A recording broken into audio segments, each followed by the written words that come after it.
好多人都會用瀟灑嚟形容佢啦，但係我覺得呢個形容詞都唔夠貼切，因為太過表面。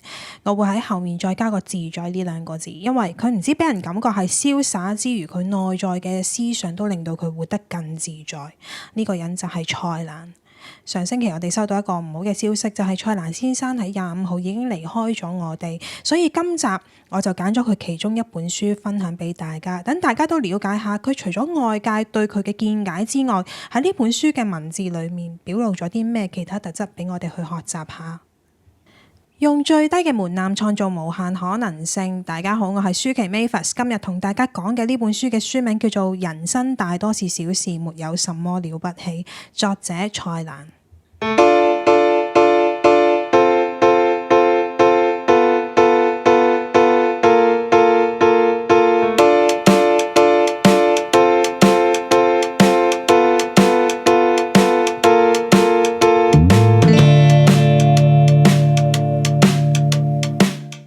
蔡瀾先生喺1941年新加坡出世，原本佢爹哋改佢名叫做蔡南嘅，意思係佢喺南洋出世啦。但係點知原來佢呢個名同佢前兩代嘅祖先撞咗名喎，所以後尾就改咗叫蔡瀾啦。個個提起蔡瀾先生都會覺得佢個人生觀好正啦，好值得我哋去學習啦，瀟灑豁達玩享受人生。但係除咗呢啲之外，蔡瀾先生俾我嘅感覺係佢好多方面都行得好前，好似係思想上、工作上、生活上等等。但係好老實，其實我都係近呢幾年先多啲留意蔡瀾先生嘅嘢啫。不過都只係皮毛嘅啫。我淨係知道佢係飲食專家啦，才子，睇過幾集《今夜不設防》，仲有以前細個有睇佢嘅《蔡瀾嘆世界》嘅。你話點解啲人會話佢係瀟灑？我又唔係真係好清楚，直到我睇咗呢本書。蔡瀾先生寫嘅書通常都係散文集嚟嘅，所以呢本都唔例外。唔知大家知唔知睇散文好容易了解到作者嘅內心世界，因為佢哋通常會將生活上發生同遇到嘅嘢感受都寫喺散文裡面。咁當我睇呢本書睇到一半嗰陣時呢，我就有一個感覺出嚟，就係佢應該係一個好細心同埋謙虛嘅人，因為佢啲文章係好容易睇嘅。嗱，個個都知道佢識好多嘢。但係你睇佢嘅嘢係唔會俾到你一種感覺，佢係拋緊書包，反而有一種親切感喺度，同埋你會感受到佢寫文章嗰陣時係有考慮到讀者嘅感受，特登用啲比較貼地同埋簡單嘅文字去表達佢想分享嘅信息，等大家容易啲接收。而佢可以講係第一代最成功嘅 slasher 始祖，啲身份多到不得了。作家、電影監製、電影導演、編劇、影評人、食評家、食肆老闆、旅行家、書法家、畫家、鑑賞家、電視節目主持人等等，係咁依求其講都10幾個。而呢啲身份唔係佢自己俾自己嘅喎，係外界都認可嘅喎。唔知大家知唔知道要做到一個身份自己同外界都認可係需要啲咩呢？首先要去學習啦，跟住要不斷去做，之後再去研究，再去改善，係需要一個好長嘅時間先可以有一個大眾認可嘅身份出嚟。而佢有咁多個身份，可以睇得到佢係一個好好學同埋坐言起行嘅一個人嚟嘅。而佢喺呢本書度都睇過好多次嘅，唔識就要去學。好似本書仲有一章，佢講過一段説話，就係總之做咩事都要用心去做，樣樣嘢都去學。有一本書教我點樣去做時候，我都會買翻嚟睇嘅。好似我咁啊，我都會練下書法，刻下圖章，學識咗之後啦，學多咗就樣樣嘢係專家噶啦。所以人嘅本事越多就越唔驚。後生仔總要有啲理想嘅，總要有啲抱負，總要有啲想做嘅嘢，要做就盡量去做。嗱，順帶提一提嘅，蔡瀾先生係喺佢40歲嗰陣時先開始學書法，學完書法再學篆刻，真係學到老活到老。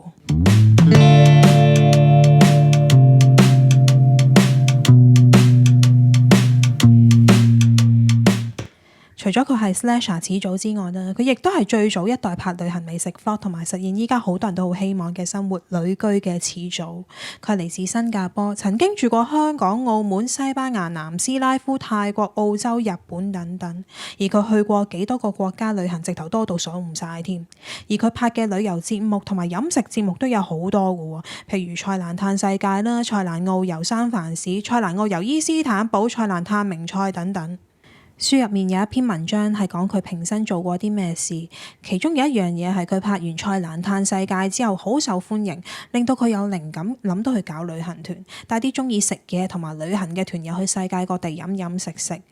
依家咪有好多旅遊 YouTuber 或者電視節目主持人都有開辦呢啲旅行團嘅。原來蔡瀾先生又創先河，你聽下呢啲又會覺得點解佢同依家個個年輕人追求嘅生活同埋想做嘅嘢，佢好似全部都做晒嘅。你會見到佢行得好前之外咧，佢好識得將自己中意嘅嘢變現，實行將興趣變做工作，所以佢唔係淨係識得玩嘅，佢喺玩嘅呢一樣嘢裏面，從中發現到商機之後，實行創翻佢自己嘅事業出嚟。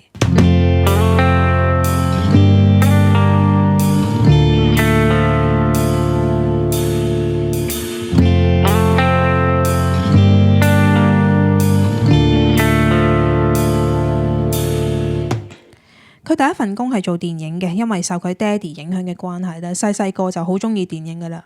而因為佢爹哋同邵逸夫先生係世交啦，所以佢喺佢嘅電影事業生涯上面俾咗好多機會佢。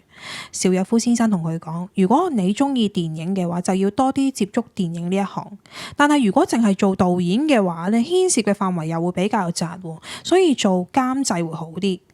因為做監製有一個好處就係任何一個部門你都要識，而當你識得多嘢之後，你就會變成一個專家，而你嘅生存機會都會越嚟越多。總之你求生嘅技能多，你嘅自信心就會越嚟越強。你會見得到邵逸夫先生對佢嘅影響有幾深，而佢好學嘅呢一個特質都係邵先生教出嚟嘅。但係佢冇因為佢哋嘅關係一入行就可以管好多人好多事，佢都係由一個新人由頭學起嘅啫。但係佢好識得爭取機會嘅。嗰陣時佢係負責外景部分啦。有一次佢同邵先生講：你喺香港拍戲一部戲咪要200-300萬嘅，我喺日本70-80萬幫你搞掂。你喺香港拍戲要50-60日，我喺呢度10幾日幫你搞掂晒。而嗰陣時佢得20幾歲。佢喺嗰篇文章講咗句說話，就係嗰陣時我一定要掌控全局㗎，冇第二啲辦法嘅話，咪要去學咯。學完之後就由犯好多錯開始，所以犯錯唔係一件壞事嚟嘅。你又會見得到點解佢會喺電影行業咁成功？我唔會覺得全部係因為人物關係啦，而係因為佢肯學肯捱，識得表現自己，爭取機會，唔怕犯錯。因為犯錯係會令人進步最快嘅一條捷徑。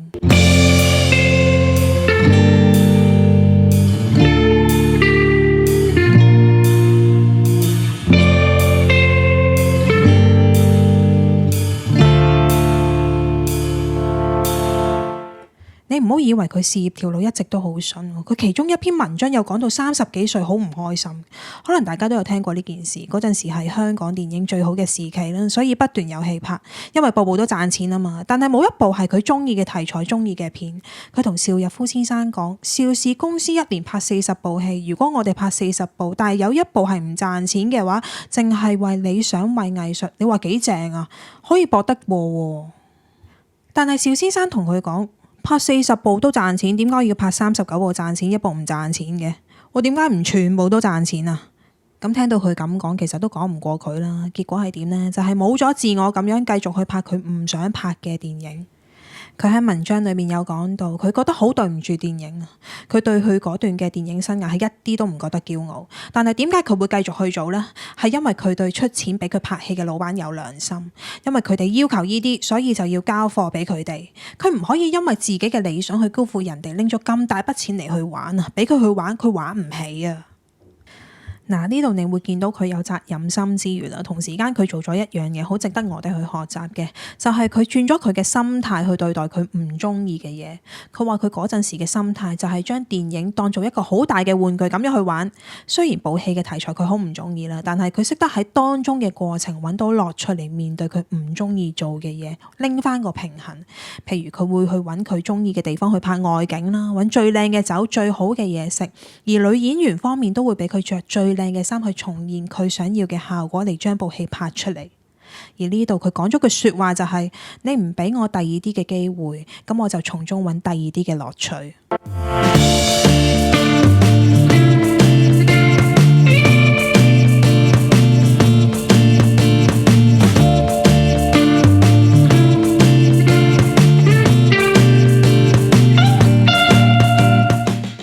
蔡瀾蘭先生嘅一生真係好精彩，去過好多地方，見識過好多唔同嘅嘢。係咪因為佢好彩生得條命夠好呢？我只可以講生死係定咗嘅，但係中間嘅過程係點係一種選擇。佢選擇咗邊條路去過佢嘅人生。書入面有篇文章係講配額，咩意思呢？佢好深信每一樣嘢都有 quota， 飲酒有 quota， 大魚大肉有 quota， 食煙有 quota。可能你後生日日飲酒都得，但係你飲到咁上下，某一日身體就會話俾你聽，你唔再需要佢嗰陣時就會停或者飲少啲。所以樣樣嘢都有 quota 嘅話，連條命都有 quota。但係反而有一樣嘢係冇 quota 嘅，就係思想 quota。思想 quota 只會越儲越精彩。咁咩係思想 quota 呢？就係將你美好嘅時光記低，你去過嘅地方，你做過嘅嘢，你同你屋企人、愛人、朋友發生過嘅咩事，食過啲咩好嘢，呢啲都係你人生豐富嘅思想 quota。呢啲嘢唔會因為你老咗而消失，佢只會陪到你生命終結嘅最後一刻。蔡瀾先生曾經講過，好多人都羨慕佢人生，但係唔使去羨慕啊，實行咯，個個都得㗎。可能你會諗，講嘅容易，做咁鬼難，所以選擇從來都需要勇氣嘅。呢個亦都係蔡瀾先生點解會成功嘅其中一個要點。最後想分享下佢喺呢篇文章嘅最後一句，就係將悲同喜放喺個天秤上面。我哋被悲哀玩得太盡興啦。如果人生真係有 quota 嘅話，咁我哋嘅死一定要大笑而死。今日就分享咗人生大多是小事，沒有什麼了不起呢本書嘅一啲精華內容啦。如果你對今集嘅內容有啲咩問題或者想交流下嘅，可以喺下面留 comments 俾我。而之後嗰幾日我都會喺 Instagram 分享呢本書嘅一啲金句。我哋一齊交流，一齊進步，一齊用最低嘅門檻創造無限可能性。我哋下集再見，拜拜。